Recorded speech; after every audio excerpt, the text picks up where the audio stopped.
Yes. Yes, you should. Okay, bye, guys. I'm obviously just messing with you, but I really do love New Year's resolutions. A lot of people aren't really a fan. I get it, too. People say that if you want to achieve something, you gotta start today or else it doesn't mean anything. If you wait until next year, who knows what's gonna happen? But I love New Year's resolutions. First of all, let's get one thing straight. New Year's resolutions are not the only goals I set throughout the year, but they do provide me with a blueprint of where I want to be by the end. My New Year's resolutions are an excuse for me to aspire to do things that I otherwise would have let my fear get in the way of. Every year, I find myself looking back at my resolutions and remembering the version of myself that couldn't even fathom doing the things that are now routine to me. So do I think that resolutions are worthwhile? Well, that's dependent on if you can be healthy about them.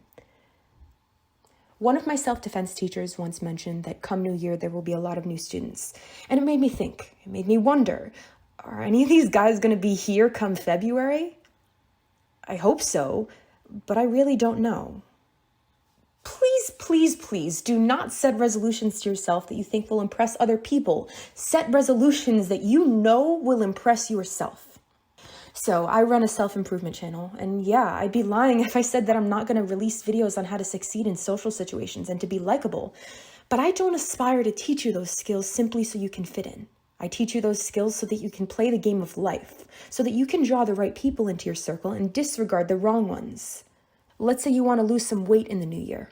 Fine. Why? Is it because you want to walk up the stairs without getting out of breath? Is it because you want to get the pretty barista to give you her number? Or is it a little bit of both?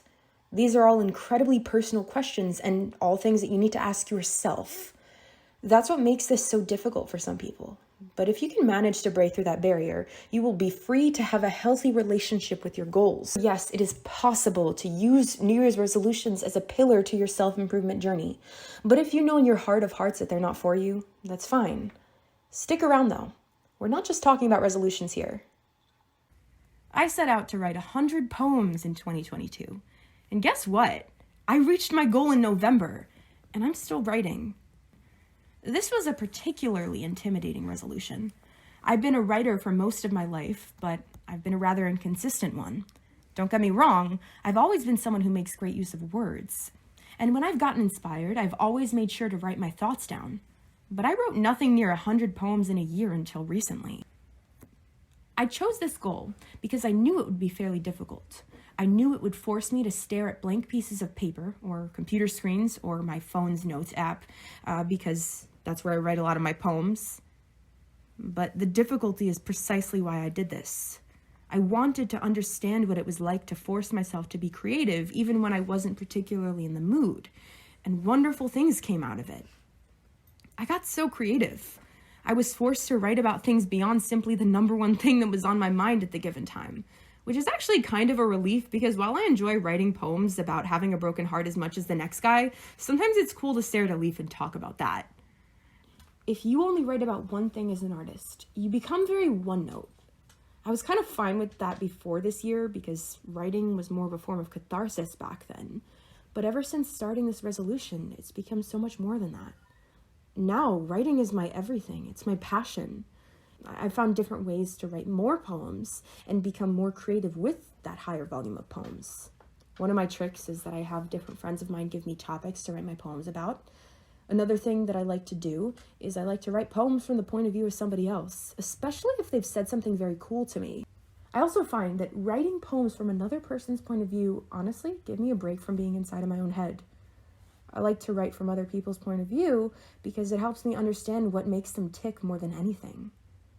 Directing all of this time and energy to my writing has brought about amazing things. Halfway through the year, I entered a poetry contest, and I won first place.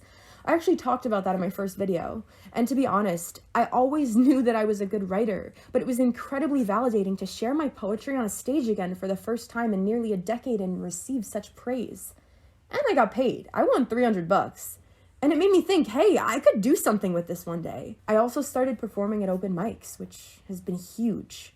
I recently went through a major loss, and I themed an entire open mic set around said loss. And the crowd was so moved that it encouraged the owner and a bunch of people from the crowd to pull me aside after the performance and talk to me about the lowest points in their lives. And they told me how they triumphed and turned it into something beautiful. It made me realize how much influence my art is capable of having. I can confidently call myself an artist now. Like, how cool is that? I'm an artist! Me! I want to shoot for 100 poems every year for the rest of my life. There was a time where I thought that number was terrifying, but it is beyond tangible to me now. My art has brought me closer to the people that I love, and it has also inspired strangers. I couldn't ask for anything more. This would have never happened if I hadn't made this one of my resolutions. How can you experience a transformation of your own in the new year? Set a reasonable amount of resolutions. I like to do 5, but maybe your number is different. I also like to make sure that there's resolutions that hold a range of difficulty to them. I make sure to incorporate some that are challenging, but I also make sure to have resolutions in there that are easy and even enjoyable. One year, I made a resolution to get better at praising myself when I do something right, and it just took a huge weight off of my shoulders. One more thing. SMART goals. It's an acronym that stands for specific, measurable, achievable, relevant, and time-bound. So I was taught that every single goal that you make needs to follow all 5 of these bullet points. But to be honest, I beg to differ. Sometimes you only need to do 2 or 3, and it works just fine. So play around with the SMART acronym. Try to make sure that your goals at least partially fit the criteria of SMART goals, and you will go far. I will most definitely be setting some resolutions for the upcoming year. The ones I have set up are incredibly intimidating to me now, but I know that I have it in me to amaze myself. I've done it before, and I'll do it again. What kind of person will you be 365 days from today?